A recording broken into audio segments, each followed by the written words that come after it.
In the name of God, the gracious, the merciful, we give him praise and thanks for his mercy and his goodness to the human family.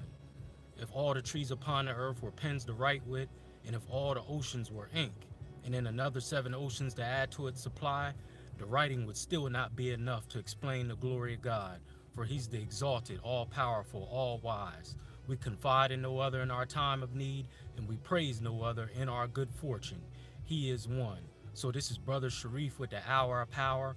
Go to Hour of Power, Shareef Hamid on YouTube. Subscribe and share. You know the drill, so we can continue to lift the mind, body, and soul of our people. I'm not going to be long today, family, but this is a very serious issue that I want you to tune into and just kind of take into perspective of what I'm saying. It's entitled, I Will Denounce Minister Farrakhan If America Denounces All Her Past, Present, and Future Oppressors, Robbers, Thieves, Murderers, and all the other adjectives that leads into the exploitation and the demise of black and brown people that Europeans have participated in for the last 6,000 some years as they've been ruling over us. Again, I will denounce Minister Farrakhan if America will denounce all her past, present, and future oppressors, thieves, robbers, and murderers. Recently, in the news, the American public, the media, and the Jews have pressured the CBC, which is the Congressional Black Caucus, to denounce Minister Farrakhan for his supposed hate speeches and his rhetoric against the Jewish community. In the past, members of the Congressional Black Caucus and those black people who are in politics have praised, some of them have praised Minister Farrakhan, said he's a great man, he sticks up for black people, on and on and on. Now many of them under pressure are backtracking now and denouncing them under pressure. And I want to make this clear, this isn't no plea to get you to follow Minister Farrakhan or to follow the Nation of Islam. I'm not even a follower of Minister Farrakhan or a member of the Nation of Islam. Let me make that clear, because a lot of people who are not Muslim go off of stereotypes and they get things a little confused when it comes to Muslims. All Muslims are not the same, just like all Christians ain't the same, just like all Buddhists ain't the same. There's different denominations and ideology, even though we have the same mind, even though we have the same label of calling ourselves Muslim or following the same religion, which is Islam. We are not all the same. You got, in Christianity, you got Baptists, Methodists, Lutheran.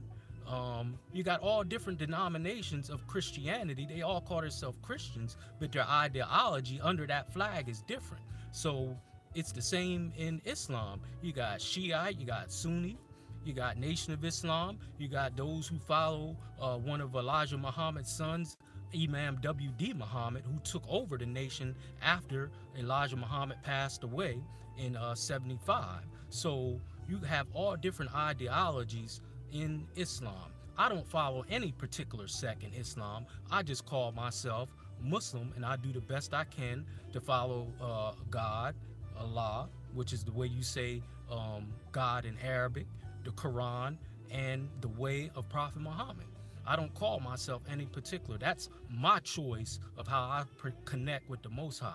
So I'm not even a member of the Nation of Islam. I'm not even a follower of Minister Farrakhan, but I support the brother. He is very instrumental in my spiritual and cultural growth. And I believe many, many people can say somewhat similar of the same thing. For 60 years, damn it. Sorry, having a little glitching issues there. But we cannot discount the work of Minister Farrakhan, and you don't have to agree with everything that he teaches, especially when it comes to religion. His message has been out there to help black and brown people on a social, economic, and political level. You don't have to agree with everything he says. It kills me that black people put that kind of pressure and don't give ourselves leeway when it comes to who we connect with. Asians don't agree with everything that other Asians say. White people don't agree with everything that other white people say. But when it comes to business, when it comes to succeeding, and when it comes to economics, they find a way to put their differences aside, particularly their spiritual or religious differences. They find a way to put that aside and become successful, even if it means at the expense of us. So when are we going to put our religious differences aside so we can be successful? So again, this isn't no plea to follow Minister Farrakhan or the Nation of Islam. The man has done unspeakable work under the leadership of the most honorable Elijah Muhammad. He has woken up countless people. He says, respect our women, respect each other. He had the Million Man March back in 1995, which was one of the most amazing experiences that I've had in my lifetime. 2 million men at the mall there in Washington, coming there to quote unquote atone for our wrongdoing, coming there to be brothers, to go back to our communities, to build up our communities, respect our women, don't become calling our women bees and hoes, more brotherhood. 2 million men there, strong, no arguing, no fighting, no bickering. One of the most amazing things that I've ever experienced in my life. And then 20 years later, at the 20th anniversary of the Million Man March, was back in 2015, we did it again. We did the 20th anniversary of the Million Man March. Now, it wasn't 2 million people there, but it was probably close to 1 million there. And that also was an amazing experience, because that time I took my whole family with me to the march. So that was an amazing experience. So we should not get caught up, and we should not let the public, this media, which means us no good, try to dictate to us who our leaders are and who we should follow and who we should denounce. And like I said, I will think about denouncing Minister Farrakhan when America denounces her past, present, and future oppressors. Just about 2 weeks ago, we had President's Day. What president? You talking about Thomas Jefferson? Was it him? Was it Abraham Lincoln? I don't know. All of them were slave owners and oppressors. Every single president that we have had has endorsed, encouraged, or upheld slavery and oppression of black and brown people, including the one that just left office last year. He said and sat by and did nothing when black boys, black men, and even women were being slaughtered in the street via police brutality. I'm talking about Barack Obama. He stood by and did nothing. So every president that we've had has endorsed or encouraged or sat by and did nothing with the oppression of our people. Every single one, including this. So when are we going to denounce George Washington, a slave owner, a rapist?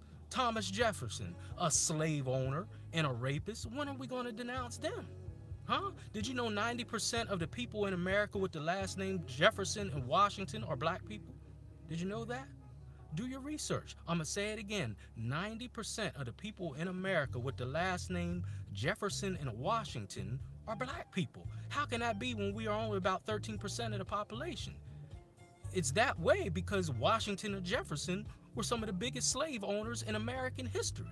So we took on their last name. Isaiah Washington, Denzel Washington, Richard Jefferson.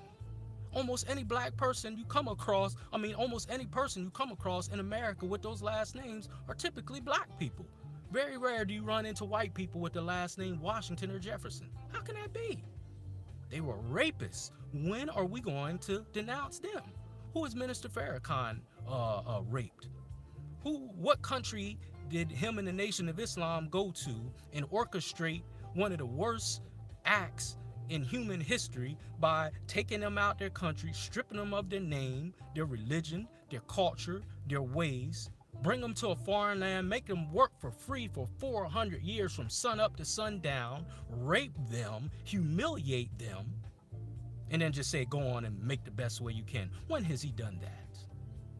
When has he done that? So when are we going to denounce these slave owners, these slave catchers, and these oppressors? And America is suggesting for us to denounce this man? You got to be joking. It has to be one of the most ridiculous pleas or calls that I've heard in 2018. Denounce him, but you won't denounce all these slave catchers and slave owners. We have to wake up. No way will I do that. And again, this is not a plea to follow anyone or any religion. We are talking about standing up for a man who has stood up for us, regardless of whether you agree with all his religious doctrine or ideology. Because no other culture does that. They come together when it's time to come together for business. So when are we going to put our differences aside and come together for business and stand up for those who have stood up for us?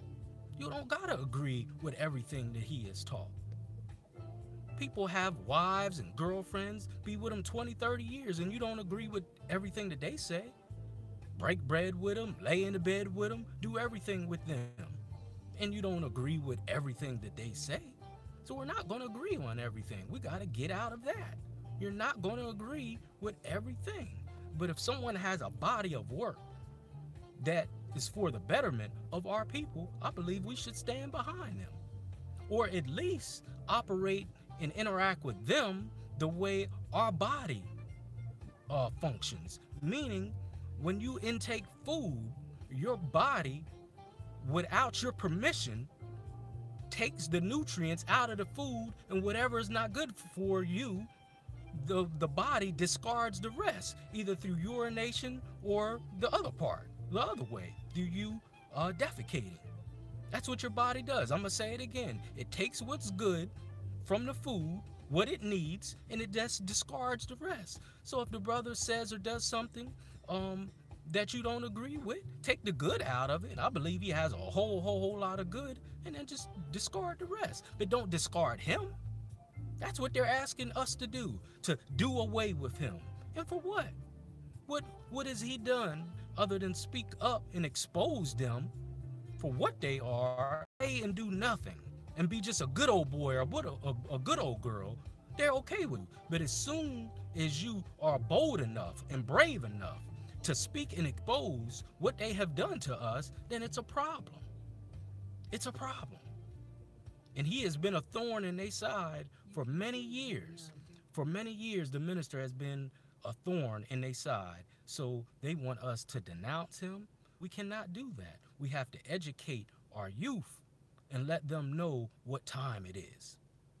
What time it is. And we cannot continue to let this country pick who our leaders are and who we should look at as our heroes and our sheroes.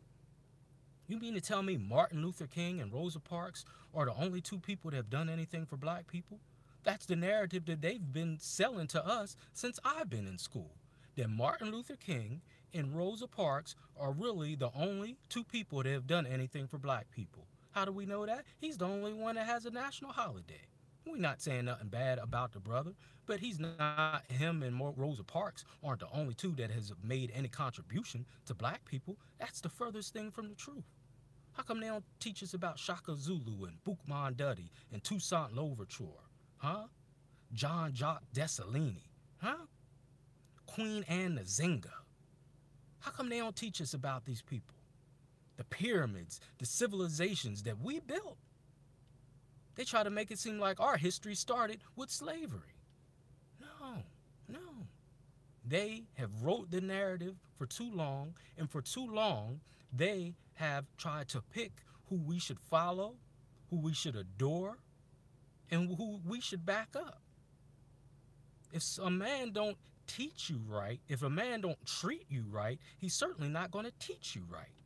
We can't let them pick who our leaders and our heroes are.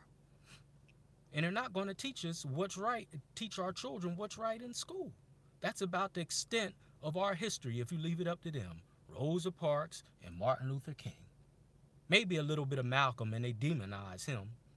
Maybe a little bit of Frederick Douglass, but nothing is going to liberate the mind, body, and soul of our people. This is shameful. This is shameful, and it's only more shameful if we continue to allow them to pick who we should follow and who we should look up to. We can't allow this any longer, because our children are going to look back and say, well, why didn't our parents and why didn't our elders teach us these things about all these people who have made contributions and who have sacrificed their life for us? They're not going to teach us these things. And anyone who is bold enough to wake up the mind, body, and soul of our people, they're going to demonize them. So look out for that. The ones that they are putting out on the forefront and saying that you should follow, you might want to look at them with a little slanted eye. But the ones who they are throwing under the bus, demonizing and villainizing, those are probably the people you should draw closer to. Yes.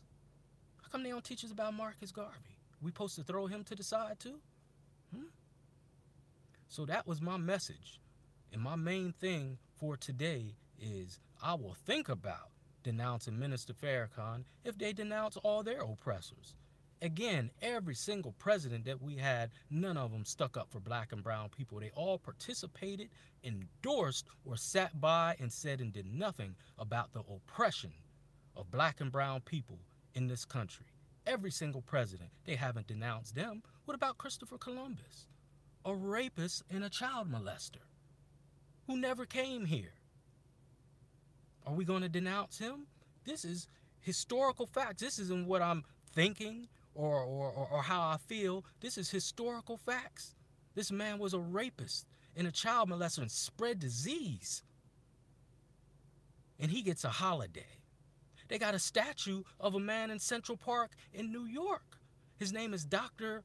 Marion Sims, and he is accredited with being the father of gynecology. Do you know he used to go from slave plantation to slave plantation in the South, like in Alabama and different places like that, and pin black women down on the table and force forceps up in their vagina as he was practicing gynecology?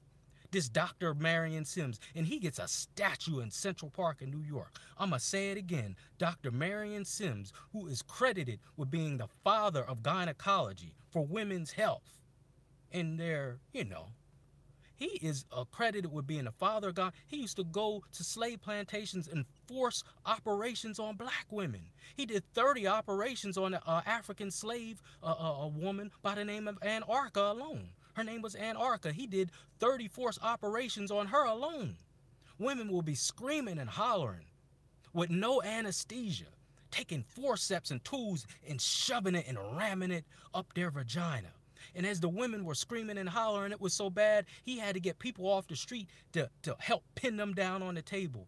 And other doctors would participate in this inhumane act. And they would say, Doc, she's screaming and hollering. She's in pain. He said, no, these niggers don't feel any pain. They're not even human. And he gets a statue. Are we going to denounce him? Why does he have a statue in Central Park in New York? Were we aware of this history? And on and on and on. Pretty much anyone they got a statue of, again, we went through this last summer when everyone was protesting about the statues all around the country. What happened to that? See how quickly we forget?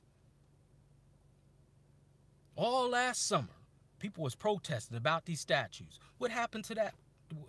What happened to that? Why ain't no one talking about that anymore? We forget so fast because they keep stuff going and we forget. What happened to that march, that plea about the statues? They still there? The streets of all these people who stood up for oppression. So we can't let them pick our heroes. We can't let them pick our leaders. We need to do that because they mean us no good. They have proven it. So when you get rid of these presidents and denounce these presidents and these oppressors of black and brown people, we'll think about denouncing Minister Farrakhan. But we know that's not going to happen. We have to teach ourselves the truth and teach our children the truth. So we know we can't let people pick our holidays and who we should honor. We have had countless people who have risked their life for the betterment of our people, and they only tell us about one or two. That's our fault. If we allow people, no one else lets us dictate to them who they should honor. So we shouldn't let anyone else dictate to us who we should honor and who we should denounce or not denounce, especially those who have clearly destroyed and attempted to destroy and exterminate our people, and we have our holidays and we just go right along with it. Sure, yeah, master. If you say Christopher Columbus is all right, he's all right with me, even though he exterminated 2 million Native Americans, enslaved people, spread disease, brought wild dogs here and let them into the wild to destroy the Native Americans. He didn't know where he was. Yeah, we'll honor him. What the hell? We'll honor Thomas Jefferson. He was a slave owner. We'll honor George Washington. He was a slave owner. We're okay with going back and forth across the Woodrow Wilson Bridge, the same one who played Birth of a Nation back in 1915, the original Birth of a Nation. When the movie came out in 1915, it was the first time a movie was played on opening day in the White House. He played that movie in the White House, and it was a movie about the Ku Klux Klan being a good organization set up to get rid of unruly black men who lusted after white women and was trying to rape white women. So the Ku Klux Klan was a good organization here to bring justice, law, justice, and order. And Woodrow Wilson said this is an accurate depiction of black men in this movie, meaning black men lusting and raping white women. And after that movie was played in the White House, riots broke out all over the United States, St. Louis, Chicago, Philadelphia, all over after he played this movie, this Woodrow Wilson, the original Birth of a Nation back in 1915, one of the highest grossing films in American history.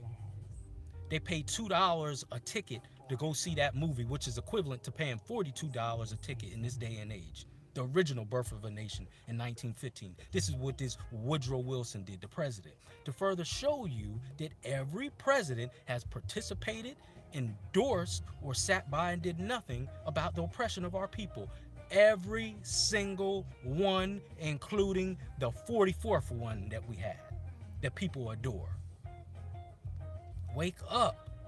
One of the principles of Ma'at says, 42 principles that we had before Judaism, Christianity, and Islam, 42 principles. One of the principles was what? Don't close your ears to truth. Don't close your ears to truth, because it can be destructive to you and the community. That was one of the 42 principles of Ma'at. 8 of the 10 commandments in the Bible comes from the 42 principles of Ma'at. Principles that came 10,000 years before any of the 3 major religions. Yes. Teach the truth and live the truth.